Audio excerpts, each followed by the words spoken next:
Welcome back. We're back in the Empire of Trash. I'm in the process of going through a bunch of stuff I have in my shed. And I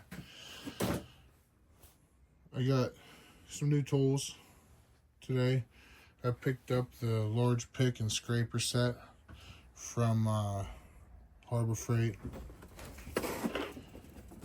This is the comes with the gasket scraper, comes with the hose removal pick. Shut my door there. It comes with a cotter pin puller and a scratch awl. I tend to use these a lot in getting hoses off. These a little bit. I mean, they're good for like vehicles. I work on big equipment, so that's a little short for what I do.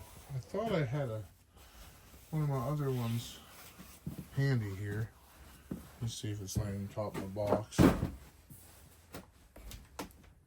It's not, but they make longer versions of these, which I'll use at work. Cotter pin puller, I also don't really use that to pull a cotter pin either. Most stuff I'm working on's got cotter pins about that big. 2 to 3 inches, the bigger diameter ones. Let me see if I can scoot around here without bumping the camera too bad. On that one.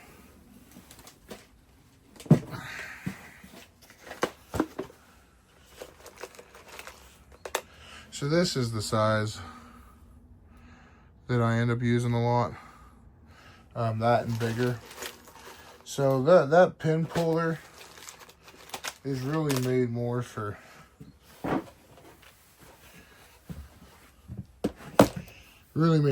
stuff around that size, or smaller,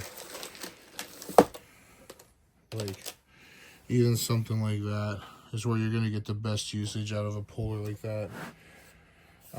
Here's one of the ones that I tend to run into as well, which is, I mean, that's 3.5 inches long,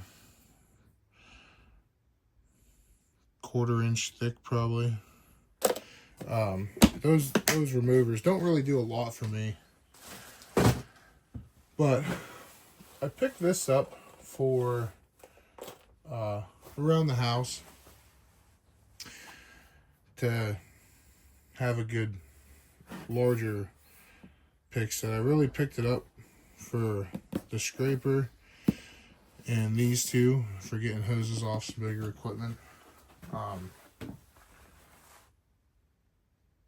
They're good to have around. They're a good type of tool to keep around because you can get yourself out of a pickle trying to remove O-rings and all sorts of stuff if you have a couple picks around. Now, I will show you another icon tool I have. Let me scoot back here.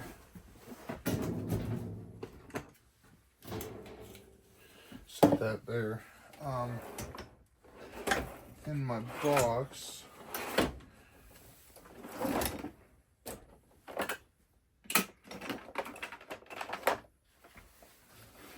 this is another option that you can go with too. This is the icon small pick set. So this is what you're going to see a lot of. Most people have these smaller ones. So in my years of working on stuff, I've not really, let me turn on another light too while I'm back here. Let me get some more light on. In my years of working on stuff, this little half moon pick, I've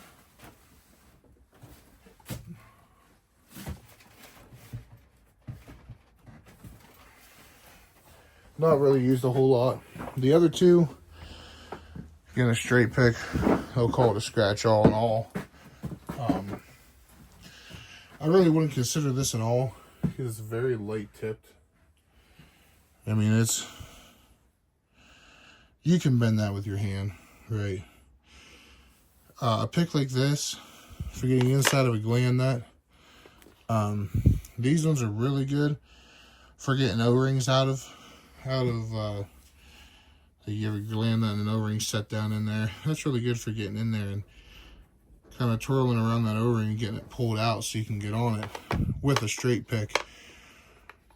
And then the right angle I use all the time for getting picks out, or getting O-rings out, for getting backing rings out, some nylon spacers, that type of thing. These are used a lot. And of course you have the hook pick. I've never really used this a lot. What I have done with them is heated them up and made them right angles. Just put a little heat here, get a pair of pliers, bend it out. A little custom pick job there. But that's the smaller pick set from Icon. This was $25. I think these are like $16. I'll put a link down in the description for them. They're very good to have. A set of picks. I think everyone should have a couple sets of picks. We'll cut the seal on this guy. And we'll pull it out.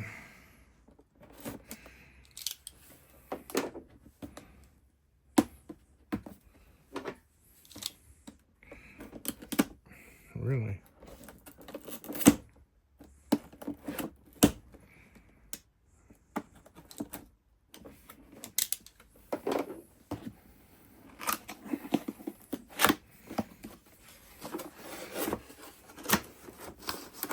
The Icon stuff's interesting to me because it comes very much the way that you would see Snap-on come.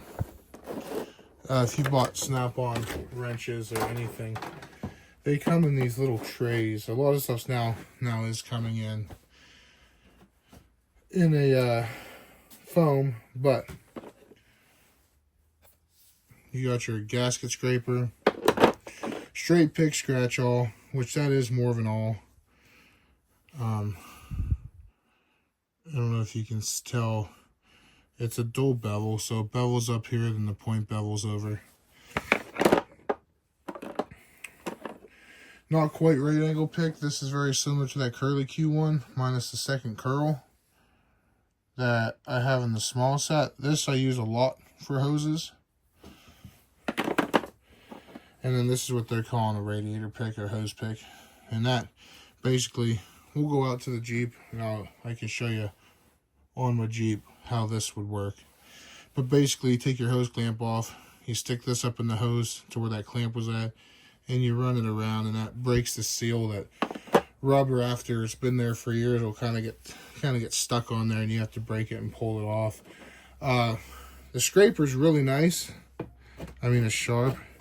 It's a piece of plywood, but I mean, it's scraping up the plywood. And with these, you'd use for what you would use for on these is some sort of sealing surface. The only thing I have in here that has one of those on, it's about 120-pound hydraulic pump, so I don't really want to pick that up and put it on the table. But we'll show you some sealing surfaces that would have a gasket in it that you would use this for. And that's why I picked it up. They're easy to sharpen. You can just take your grinder and put that bevel back on, and you leave your back flat so you can get in there flat up against something and scrape a little bit of the scrape the gasket off. Some brands have the handle offset up so you can be over a lip and still scrape flat. And then as far as steel scrapers go, to me the brand doesn't matter because it's steel. You can sharpen it. You can do a lot of things with it. What matters is when you get into Carbide, which I would really like to see Harbor Freight come out with some Carbide scrapers. This is a Snap-on CSS D50. And this is a chunk of Carbide, silver soldered on here. And this will literally take the rust right off of a piece of metal with not much effort. You do have to watch with these though, because you can gouge the metal. Just a little something. If you're getting into something that's heavy, you can get these. You can get these on Amazon. I'll post a link for some Carbide scrapers. Lisle makes them. I mean, everyone makes them. Vim makes them. All your big tow truck brands have their own set, have their own type. But you can get them for, I mean, the Snap-on one's not cheap.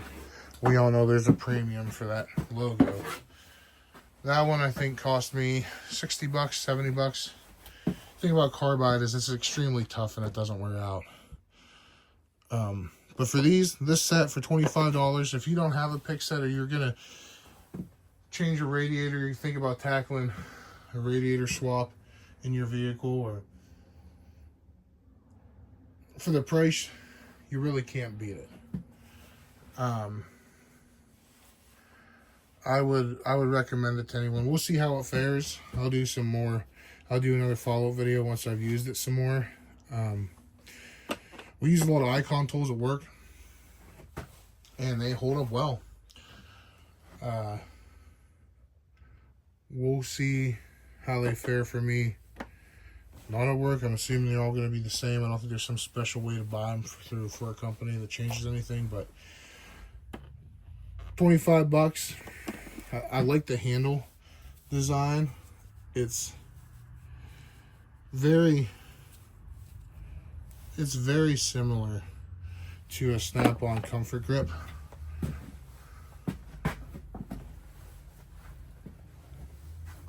Like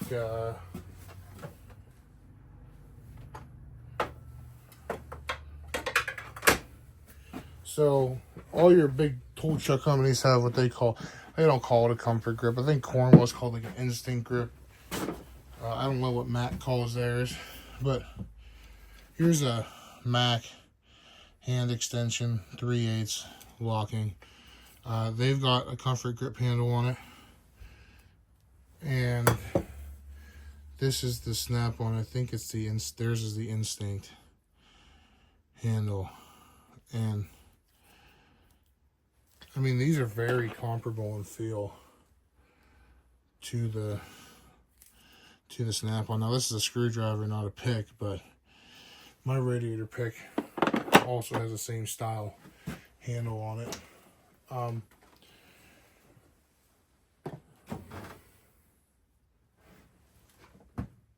That's about it, guys, gals. It's a good set for the price. It comes in a nice organizational tray.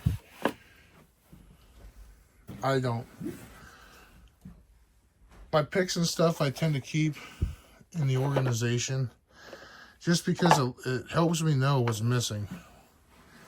If I'm working and I got a toll cart over there, which is absolutely loaded to the gills, that's going to be a project coming up here.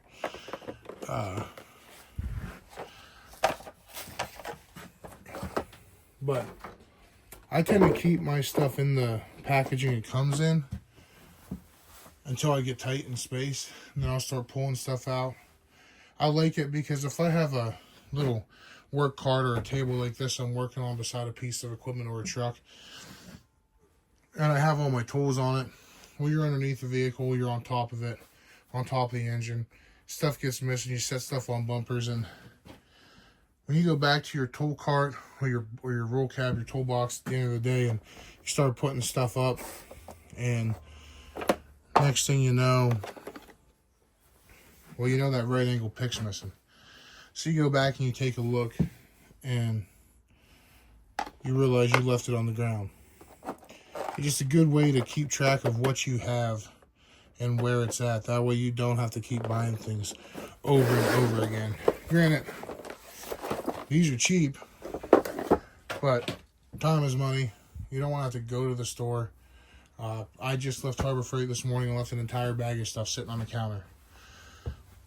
I was going to go back this evening and pick it up. But I think it's a good price for what you're getting. I mean, less than $6 a piece, really. The scraper is very sharp. Everything feels good. The handles don't go crazy deep, which it'd be nice if they were full shank the whole way back, but you're not going to be putting that much pressure on them. And if you are, they make tools specifically for that job. You're not going to be lining something up with an awl. But if you guys like this content, I know the Quinn video's got some good views. And if you like this content and want to see more of it, just let me know what you want to see videos on, what kind of stuff you guys like to see. Upcoming this week, we're going to do a video cleaning out an old tank I have. We're going to show you how to get some rust out of a tank, see if I can find my bore scope, and we'll bore scope it before and after. That's all for this video. Thanks for watching.